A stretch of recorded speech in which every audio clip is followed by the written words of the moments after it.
Welcome back to the Answer the Call podcast, where we help Christians discern their calling and practically land a job that's aligned with it. I think it's the first time I've ever actually done the intro. So happy to provide that intro for maybe any first-time listeners. But I'm even more happy because today we are highlighting another client success story with Michael. Welcome.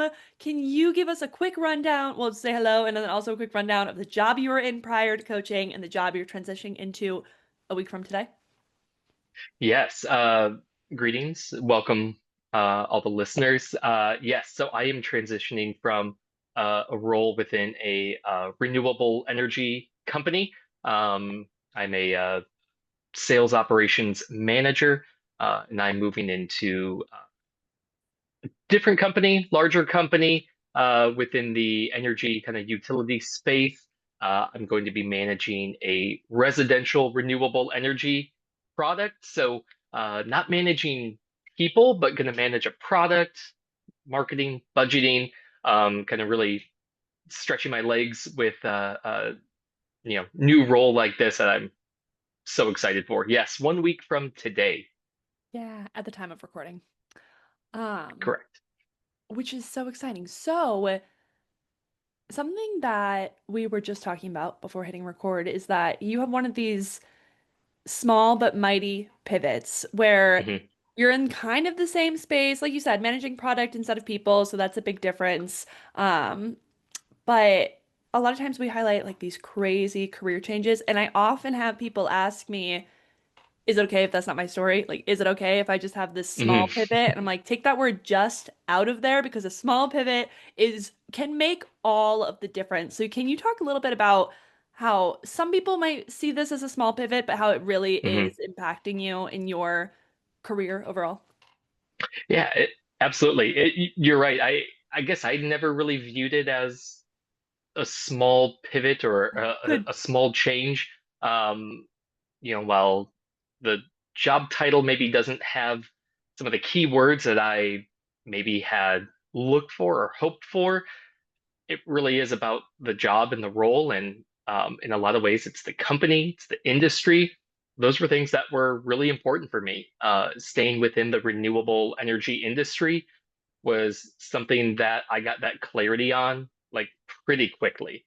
Right? All that homework that we do in the beginning made it really, really clear that this is where I wanted to be. This is where I feel like the Lord has led me within this industry to have impact of some sort.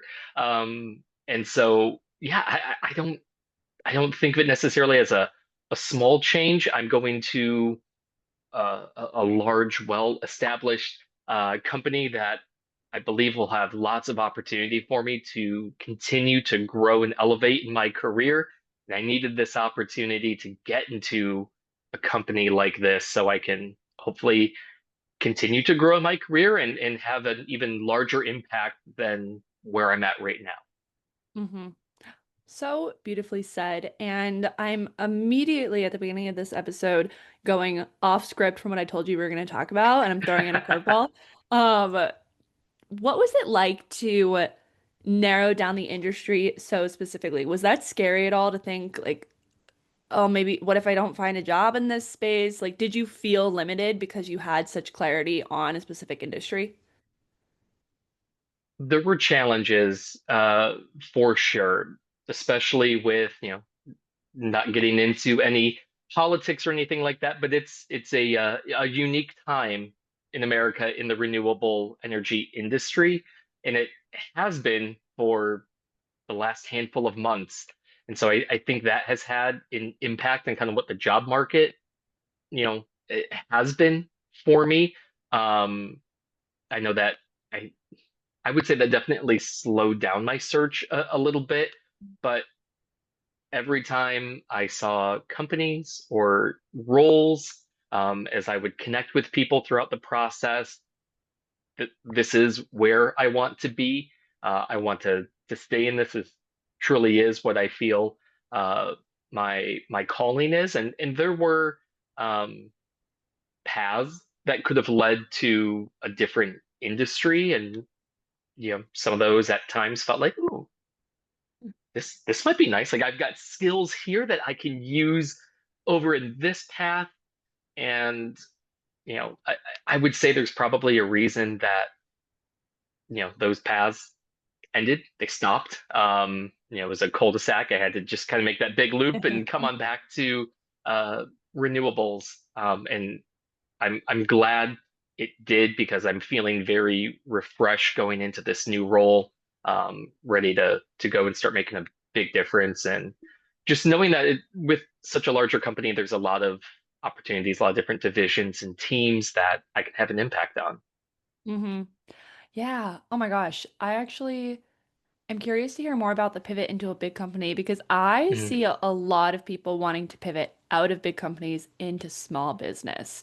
So Mhm. you mentioned a little bit about what's exciting about a big company, but is there anything else that you want to share about that? Well, so in my career, I've worked for small startup companies. I've worked for large Fortune 500, Fortune 100 companies before. Um, all of those times, I would say up until kind of my most recent career and company, that has never been the industry that I've really felt the most passionate about. So whether it's a large company, which right, large can mean a lot of things to a lot of people, or say smaller company, um, I think the industry and the type of role is really what's most important. Yes, there are things with the large company that hopefully will mean a little bit more stability and security and um, upward mobility, chances to get promoted. I know obviously there can be negative things associated with large companies. For me though, I looked at this role and said, I think this is something I can come in right away, make a big difference, and this is where I want to be. I have looked at some maybe small to medium companies. There were some opportunities that had kind of presented themselves. And really, I think it's just what is the role? Again, that was something that going through the first couple of months in the program really helped kind of solidify and validate that I need to be looking at these job titles, not be scared of maybe some of the things that seem intimidating, and also make sure that it's the type of job that I want, the type of pivot that I want to make. That Mhm. for me was the big thing. Yeah, absolutely. Okay, so let's rewind to where you were before we started working together. What did the job search feel like before coaching, or kind of what was life like at that point? Yeah, before I started uh, the coaching, the job search was tough, Hmm. deflating at times, because I felt like I had the career and have the resume and the skills to um, be an attractive candidate. I just wasn't getting, even replies to applications outside of thanks for your interest, maybe next time. Hmm. Um, and so I knew I had to do something different. I knew that was going to be just me trying the same thing over and over again wasn't going to get me anywhere. And so I had never considered, I'd never really thought of career coaching before this. Very glad I made this decision. Oh, good. I'm so glad to hear that. So what, um, you said, because I'm thinking about the specific challenges that you were facing at that time. So you were just kind of applying to a lot and not hearing, Hmm. right? Yeah. Applying maybe weekly, bi-weekly, Mhm. to kind of whatever was out there that I thought I qualified for, regardless of industry, just a little bit of like grasping at straws, hoping that something would show itself. I wasn't really networking like I should have. I know a lot of people, and I thought maybe that would help. But really, you know, uh, following the steps through the program gave so much more clarity. At the time I started the career coaching, I had a toddler at home, you know, pregnant wife, baby on the way. And so it was a little bit scary going, okay, do I want to start something new, about to have another kid? Like, what does this mean? I knew this process would take a few months. And I thought, well, I'm gonna have some time off for paternity leave. Uh, Yeah. so I can dedicate this time to kind of continuing in the job search and push myself forward, and that was helpful. But um, I think I was also getting that I got that kind of affirmation and confirmation from my wife that I should go forward Mm. with this. That she also agreed, just applying for jobs almost blindly wasn't really going to get me anywhere. And so if this was something I felt really good about and confident with, and certainly prayed about it, I think God really showed himself through this journey. Oh, that's so good to hear. Yeah, because something that is so constant but always surprising, which is a really good way to describe God in general. Like always constant but always surprising. For me, seeing a lot of people through this process is how character refining it really is, and how spiritually refining it is too, of Hmm. really putting your faith in God, not putting your faith in the result. Um, Hmm. and continuing to show up even where when you might be looking around like, God, where are you? Where are you in Yeah. this process? I don't see you. And continuing to show up despite maybe feeling like that and working through it. So, it sounds like what shifted for you when we started working together was having a process to actually follow rather than kind of sporadically applying. Is that right? Yeah, definitely. Knowing maybe some of the things to look for in the job search, even just how I was searching LinkedIn was different once I started Hmm. career coaching. And I could kind of hone in on, stop looking at job titles and start looking at the details. Yes. I definitely didn't do that enough. I would look at like, "Ooh, what's a good sounding job title?" And I'll just surmise what that means based on the job title or maybe the company if I have some familiarity with that company. Um, no, that's kind of silly. Hmm. In hindsight, it's like, wow, I just, really did close my eyes and click on LinkedIn a whole bunch. Hmm. Yeah. Oh my gosh, you're not alone in that too. I think a lot of times we rely on vibes, to put it really simply.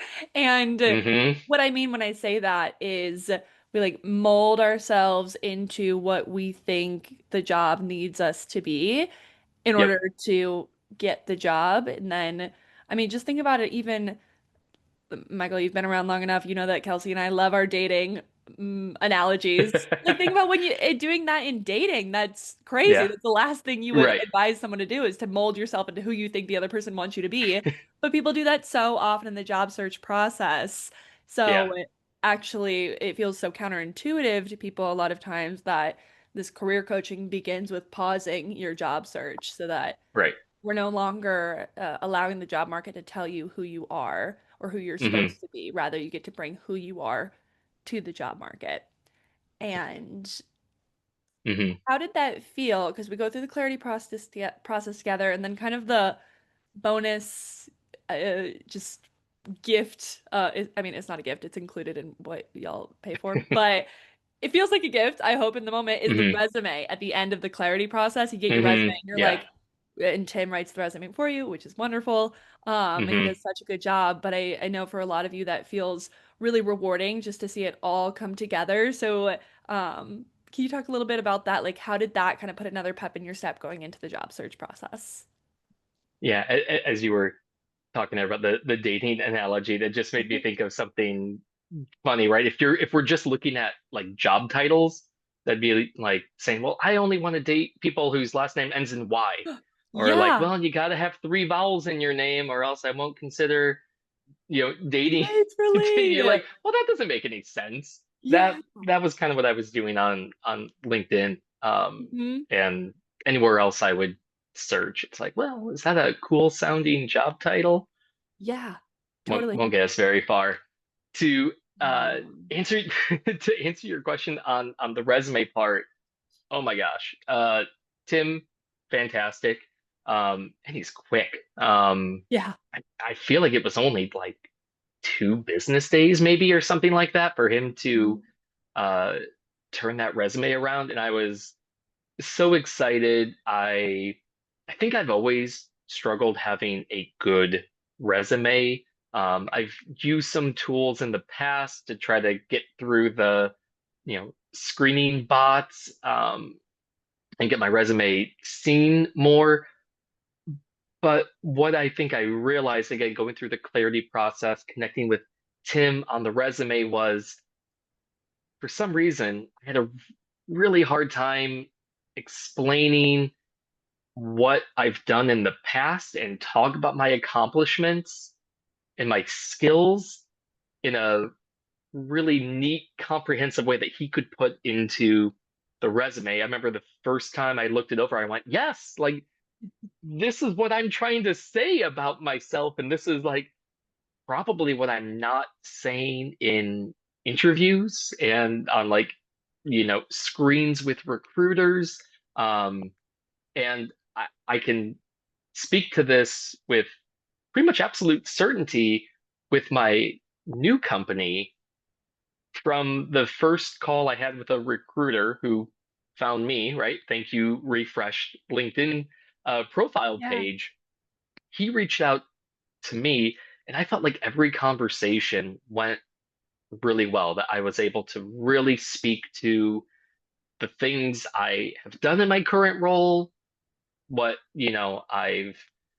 what I'm doing now, how that applies to the bullet points in the job. Um, it it really did feel much smoother, easier, even a little less intimidating because I looked over my resume dozens of times because I would just go, wait, okay, how did Tim say this? Okay, yep, that's how I need to say it when I'm talking with somebody. And it just, again, was this weird disconnect between the things I do and apparently how I could put it into my brain. And Tim helped kind of bridge that uh, gap and say it in a way like how I would say it as well. It wasn't in Tim's voice, it's in my voice. Yeah. He's really good at that. Hmm. Yeah, I love Yeah. that. That I was, know. I mean, that the updated LinkedIn, I think definitely made a difference. I felt confident when I would apply. Yeah, go ahead and like go look at my LinkedIn. Like it tells you the story, like it puts it together nicely, and then I'm happy to, I have a sales background, so I'm happy to talk someone's ear off. Once I actually get to the phone call part. Mm-hmm. Yeah, it's almost like the resume is your little cheat sheet to come back to when you Yes. because it's I really don't want or I want people to understand that it's totally normal to be kind of overwhelmed with your background and like I don't Hmm. know what to speak to, I don't know what's relatable here. It's because you've done a lot. You've lived a Hmm. lot. Whether your career has been 2 years or 20 years, there's still a lot of Hmm. information in there and hopefully you've been keeping track of your accomplishments in a document or in a spreadsheet or something, but a lot Hmm. of people haven't. So then you're trying to pull it from your memory and oh my gosh, that's so much work. I have so much sympathy for that because it's not easy and it's so nice to have somebody else do that for you, obviously. But Yes. then you get to look back on it and you're like, whose resume is that? That's me? I did all that? And it's you might have limited yourself if you did it yourself because Yeah. you don't want to brag or you don't want to like not sure what to highlight, so you kind of just make it general, Hmm. all these things. Yep. I totally get that as someone who pretty much only has sales in my background. It's easy to go, well, here's my numbers, here's my metrics. Like those are easy trackable things that I could kind of log and report. In my current role, I'm a manager of people. I don't have sales metrics. How do I know, right? Like, let me think about what is it that I've done? How do I put this into words? And Tim was definitely able to help with that as well. I could talk about some of the things me and my team have done, but could put it into that resume so nicely. Hmm. Yeah. Is there any sales involved in your role moving forward? None. Wow. Okay. Which is something also that I wanted, I talked in the beginning and like, I was just kind of blindly applying to jobs. I would look at sales jobs on occasion because I'm like, we just need to get back into this. And in reality, no, that's not what I wanted. Like I don't at this time in my life, I don't want to go back into that kind of sales grind. I much prefer managing uh people or product and having a different view on things. So that was not something I really wanted to go back to, but in my desperation, I was maybe I go Yeah. back to this, but I'm glad that's not a part of my career anytime soon, hopefully. Yeah, me too. And I'm so glad you just spoke to that because this happens with many professions. People like start to question pivoting out of it because pivoting can Hmm. be hard. So they're like, oh, well, why don't I just stick with what I know? And then they go back to a role when they were trying to pivot out of that kind of role. I see it so much in sales because sales a lot of times, and this is coming from a former sales professional, like it's pitched to college students as, oh, you start in sales and then you can go anywhere. And Hmm. I still believe that to be very true. But what happens when you get Hmm. into sales is you start to pigeonhole yourself like, oh, this is all I know how to do. And Yep. sales is so specific and it's actually not transferable. And you start telling yourself all these things. And I see that so much on even just my consultations with people where they're like, I don't know if I could ever pivot out of sales. I'm like, oh my gosh, you can. Hmm. And so here Yes. we have a live example for everyone. Michael has Yes. done it successfully. Yeah. It has been one of the best things for my career to get out of that sales grind. I guess for lack of a better term, if you love sales, if you're passionate about it, like pursue that, do that to Go for it. the best of your ability. But yeah, absolutely, it's possible. It took me a little longer than I thought maybe to get out of the day-to-day sales world.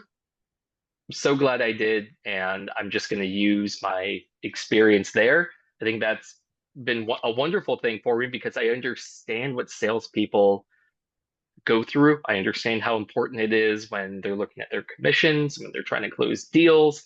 How can what I do help impact them in as positive a way as possible, or at least be able to understand kind of what they go through? I think that's been a pivotal thing in my, last couple of years in my current role. Hmm. Yeah, absolutely. So you mentioned something earlier about signing up for this when your wife was pregnant. And I just want to go back to that real quick because not only was she pregnant, she was 8 months, nine Yeah, months. Like she eight was, months. Yeah, about 8 months. Yep. yeah, she was very pregnant. And right away, you sign up. I think we delayed your start date a little bit. Um, Hmm. and then you have a newborn and you have a Hmm. toddler. And as a surprise to nobody, the biggest issue that we ran into together with your job search was finding the time. So, Yeah. can you just talk? Because actually, surprisingly, I talk to so many people who are about to have a baby. There's something Hmm. about, especially with like, to generalize, especially with male clients coming to us, like, oh, we got another baby, like something needs to change with the job, right? Like, you either want Yeah. more time with your family or more money or Hmm. both or better benefits, whatever it is. Yep. So it's actually, I see a lot of people who come to me when they're about to have a baby, and I would love to hear how, what kind of like mindset changes or just what did your world look like as you're starting to kind of shake everything up? And then we can also talk about time management during the job search because I think that will be happening Hmm. or that will be helpful for people. But starting just with that clarity process as your kind of your world is changing altogether. What was Yeah. that like? Well, very different having kid number two versus having kid number one. It's Mhm. a little bit of, all right, I've been there. This isn't as shocking to the system. It Yeah. certainly is a bit more work. Um, in some ways, I think it worked to my advantage in the beginning because I had a month off of work. So I Hmm. was barely 2 weeks in, I think, to coaching. And then boom, had a baby a couple weeks early. Okay, like I thought I was going to be into the, you know, starting to apply for jobs phase. Instead, right, there's a good bit of like homework and the clarity process in the beginning. So I did have time in those first like handful of weeks to kind of sit down, focus on that. But then, yes, when I had to go back to work, yeah, we can talk more about the time constraints there. But finding a new job was something that my wife and I had talked about for months and months and months. And she knew I was applying. We sat down and talked about this career coaching. I said, "Hey, I found this company. I think this is something that could be really helpful." Right? Definition of insanity, doing the same thing over and over again, expecting a different Yes. result. That's kind of what I was doing. And my wife is amazing. She was like, yeah, like, go do it. Like, she knows I'm driven to be that provider for my family, to give my family the best that I can. Um, was it maybe a little intimidating to, right, spend some money right up front, right before, even before we got the hospital bill, sure. But we were so confident that this was going to work and that this was going to kind of move things along and speed things along um, in my job search. And even just, I truly feel like it made me a better employee at my current role as well. And it helped me to, I think, lead my team better because I had just more clarity and vision on what it is that I'm doing. And so yeah, having those conversations with your significant other up front, I mean, they've got to be just as bought in because we talked about the time commitment, right? I think about 5+ hours a week, I think was kind of the number in the beginning. And I went,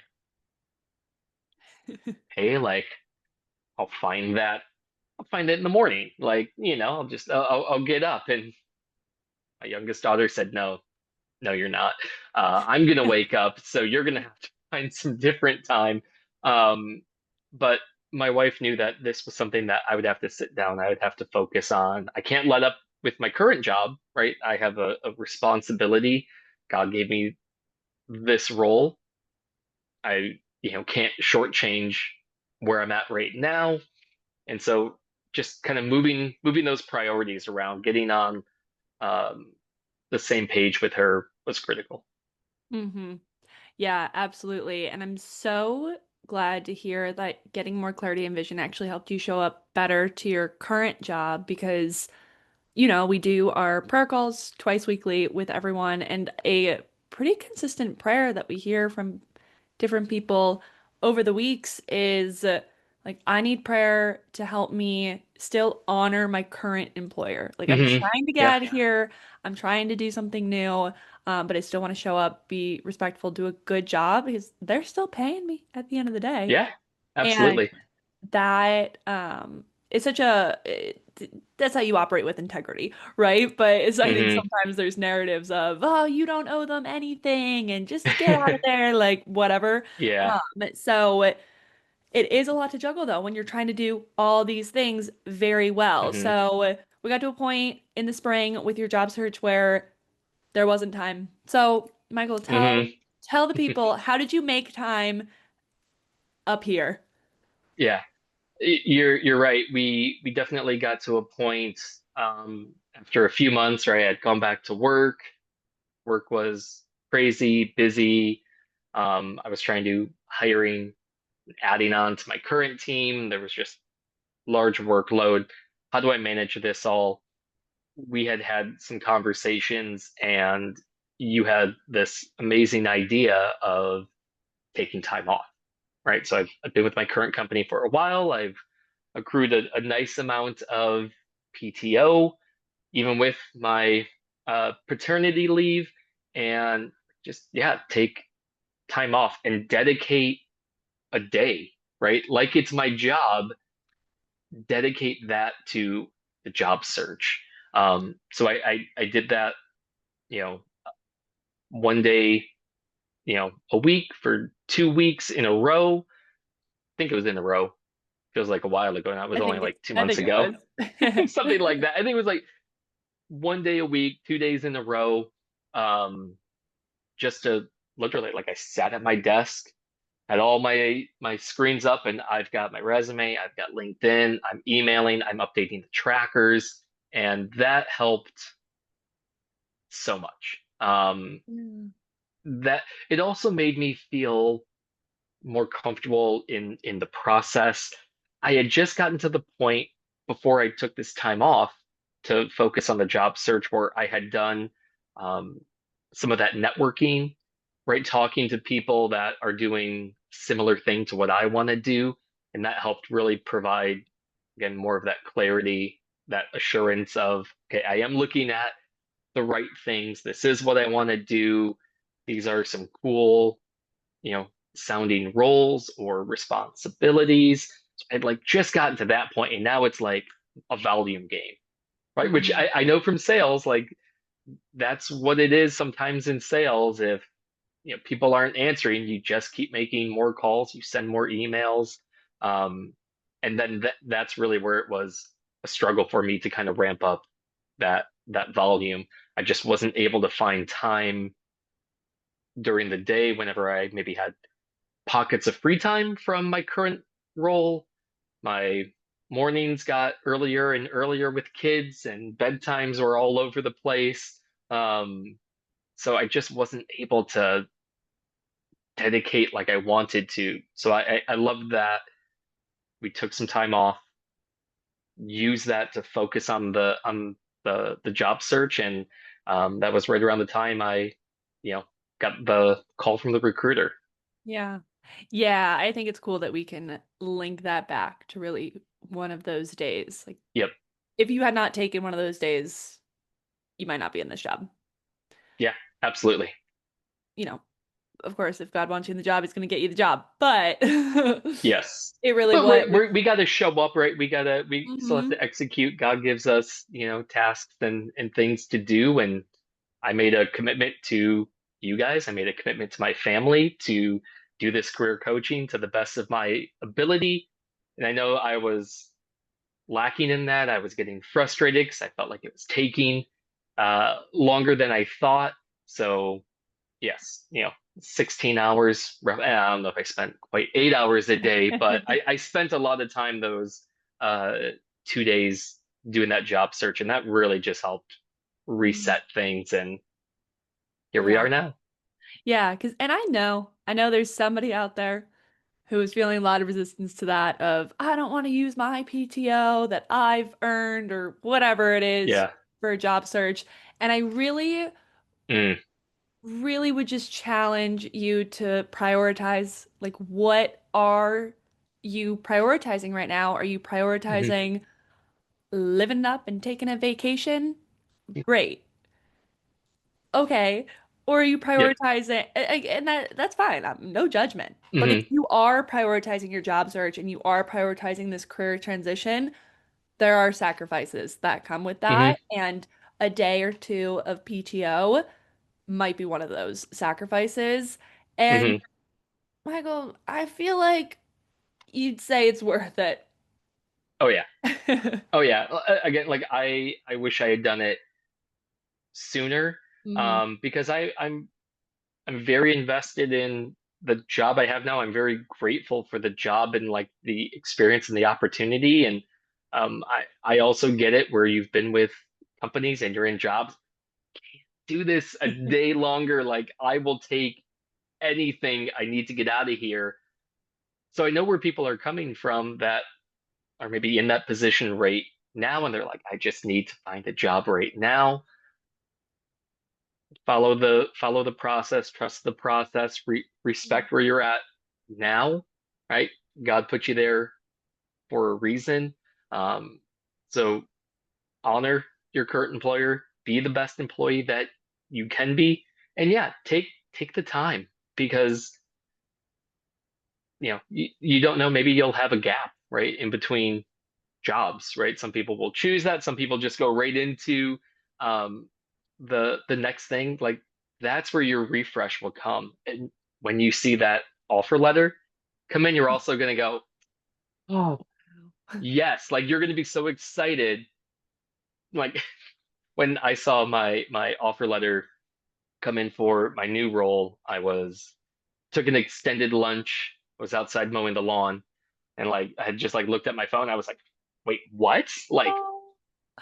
just shock. I wasn't expecting it. It happened so fast and so quickly, and it was like, this is happening. Like I Yeah. have this new offer, and that's the best feeling. And if my PTO is too important, I have a trip planned. How much better is it going to be being in something that you want to be in, that you're going to be excited about, and probably, I imagine most people that complete the coaching, you're getting some sort of a pay raise. Hmm. Think how much nicer it's going to be to have a little bit more money. You're going to feel, I think, so good about your decision to take some time off. I did. Oh, that is a good word. I'm glad that you shared that because also real quick, how you feel about your offer letter is how I feel about when y'all message me that you got the offer. So, Yeah. I mean, it just is such a great situation. Truly a story that only God could have written. And I'm so grateful to have been part of you as that all came to life as he was revealing that to us. And if you could speak to somebody who might be thinking about career coaching or thinking about even just taking a day of PTO, like thinking about making hmm that investment in their hmm career and in their journey, what would you say to them? Do it. Yeah. Right? Have those conversations with God, have those conversations with your family, understand maybe your motives for wanting to make, whether it's the small change, Mhm. whether it's the big career industry pivot. Um, I think you would be hard pressed to find someone that this really wasn't the right call. This is really too much work. Yes, it's going to be work, but so many good things come from toiling in the hard work, from doing that, from making that commitment. I didn't know when I started when I was going to find the time every week. I just knew this was something that I needed to do. I needed to go through this. I needed to see what was going to happen.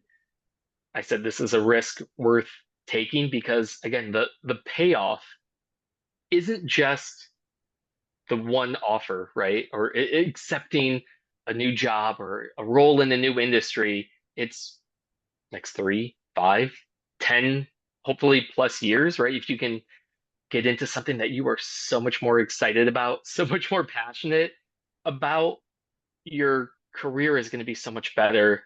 And for me, it was 6-ish months, 7 months, something like that.